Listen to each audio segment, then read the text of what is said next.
Welcome to Breaking News today. The like button, and if you're new, make sure they hit that subscribe button down below and turn on my post. McCain left behind an infuriating letter to America before, to be read now after he's gone.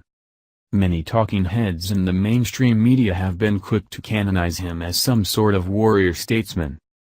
As the now late Senator John McCain, Ozar, is mourned and eulogized since his weekend passing, many talking heads in the mainstream media have been quick to canonize him as some sort of warrior statesman, the great warrior politician worthy of emulation as some sort of secular civic saint.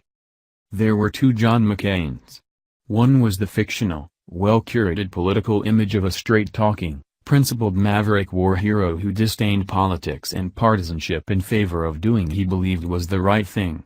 This is image being eulogized and propagated by the mainstream media currently. That other image of John McCain that lived in a little place called reality, was a warmongering political hack that seemingly parroted whatever media talking point was expedient at the moment, often to the detriment of the American people.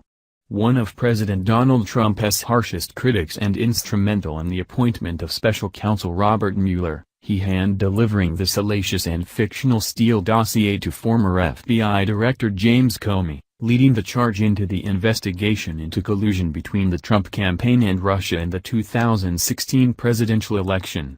This dossier was used as the basis for the FISA warrants that were used to spy on the Trump campaign and a host of additional government malfeasance in a concerted effort to overthrow a duly elected American president. As they often do, the media attempts to whitewash and gloss over unfavorable attributes if the person is deemed to be useful in pushing the narrative of the moment. McCain is currently useful to the media, even in death, due to his abject hatred of all things Trump.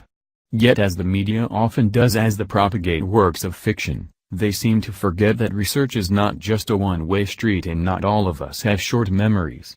In fact, some of us still remember when the media hated all things McCain during the 2008 presidential election when McCain was running against former President Barack Obama. However, as is often said, facts do not care about feelings and accuracy matters.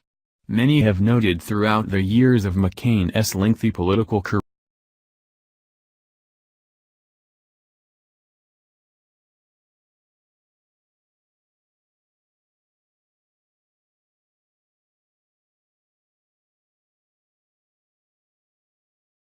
harshly criticized it. He vaguely opposed torture but undermined legislative efforts to stop it. He claimed opposition to the current head of the CIA Gina Haspel during the nomination process, yet supported the former head of the CIA John Brennan for the exact same policies. He embraced Social Security privatization before saying otherwise twice. McCain also caused much bitterness and animosity amongst the American people when he chose to return to the Senate in July 2017 after emergency brain surgery to become the deciding vote that killed the GOP's repeal of the Affordable Care Act. Some would simply dismiss all that, saying that positions evolve over time. While that is true to some degree, most career politicians do not carefully craft their entire image around that of being principled and honest merely to shift like the sand with regards to the cause of the moment in a seemingly arbitrary fashion. Now it seems McCain is not quite done with the American people, reaching out posthumously from the grave to speak to Americans one last time. The Atlantic reports. On Monday morning in Arizona, Senator John McCain's former campaign manager Rick Davis, acting as a spokesperson for the McCain family, read aloud the text of the late senator's final letter to the public. These are John's words, he said. What follows is a transcription of what Davis read.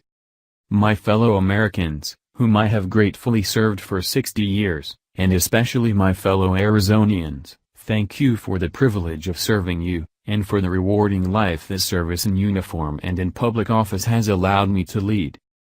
I've tried to serve our country honorably. I've made mistakes, but I hope my love for America will be weighed favorably against them. I've often observed that I am the luckiest person on earth. I feel that way even now, as I prepare for the end of my life. I've loved my life, all of it. I've had experiences, adventures, friendships, enough for 10 satisfying lives, and I am so thankful. Like most people, I have regrets. But I would not trade a day of my life in good or bad times for the best day of anybody else's. I owe this satisfaction to the love of my family. One man has never had a more loving wife or children he was prouder of than I am of mine.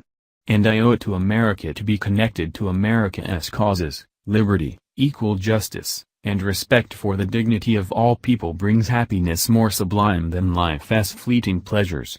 Our identities and sense of worth were not circumscribed, but are enlarged by serving good causes bigger than ourselves.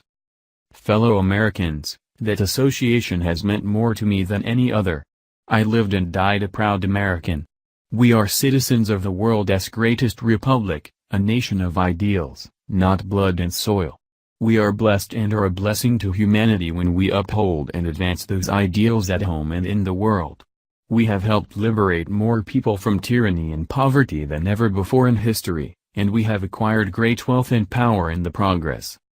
We weaken our greatness when we confuse our patriotism with tribal rivalries that have sown resentment and hatred and violence in all the corners of the globe. We weaken it when we hide behind walls, rather than tear them down, when we doubt the power of our ideals, rather than trust them to be the great force for change they have always been. We are 325 million opinionated, vociferous individuals. We argue and compete and sometimes even vilify each other in our raucous public debates. But we have always had so much more in common with each other than in disagreement. If only we remember that and give each other the benefit of the presumption that we all love our country, we will get through these challenging times. We will come through them stronger than before, we always do. 10 years ago I had the privilege to concede defeat in the election for president.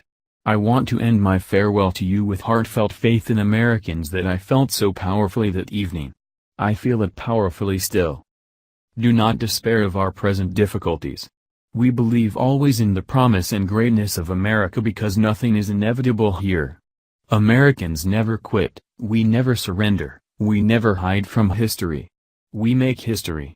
Farewell fellow Americans, God bless you, and God bless America.